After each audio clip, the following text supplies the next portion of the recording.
Hello, অনার্সে পড়া অবস্থায় কি জব প্রিপারেশন নেওয়া যায়? হ্যাঁ, আমি মনে করি যায়। আমি যদি বাংলাদেশের একটি প্রাইভেট ইউনিভার্সিটিতে পড়াশোনা অবস্থায় যদি আমি জব প্রিপারেশন শুরু করতে পারি, তাহলে আপনারা কেন নয়?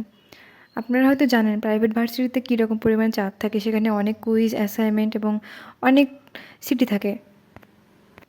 এবং আমি অনার্স ফার্স্ট ইয়ারে যখন উঠি, মানে আমাদের তো ফার্স্ট সেমিস্টারে যখন উঠি তখন থেকে আমি ভাবতাম যে আমি জব প্রিপারেশন নিব, কিন্তু কীভাবে শুরু করব, কখন শুরু করব এবং এত বড় সিলেবাস জবের আমি কীভাবে কী করব কিচ্ছু বুঝতে পারছিলাম না। এভাবে আমার 2 বছর কেটে গিয়েছে।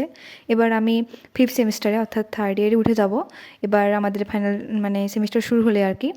তো এবার থেকে আমি ভাবলাম যে বাসায় যখন আসবো, বাসায় এসেছি আমি, আজকে আমার 3 নম্বর দিন জব প্রিপারেশনের শুরু করার। তো আজকে আমি ভোর 6টায় উঠেছি এবং 6টা থেকে মানে সকাল 10টা পর্যন্ত পড়াশোনা করেছি। এবং আমি মনে করি যে হ্যাঁ, আমি যদি চাই আমি তাহলে পড়াশোনা করতে পারবো। এবং প্রাইভেট ভার্সিটিতে পড়াশোনা করা অবস্থাতেও যদি আমি জব প্রিপারেশন শুরু করতে পারি, তাহলে আপনারা কেন পারবেন না? আপনারাও চাইলে অবশ্যই আপনারাও পারবেন। এবং আমি আমার এই পড়াটাকে অবশ্যই ধরে রাখবো। তার জন্য যা করতে হয় আমি করব।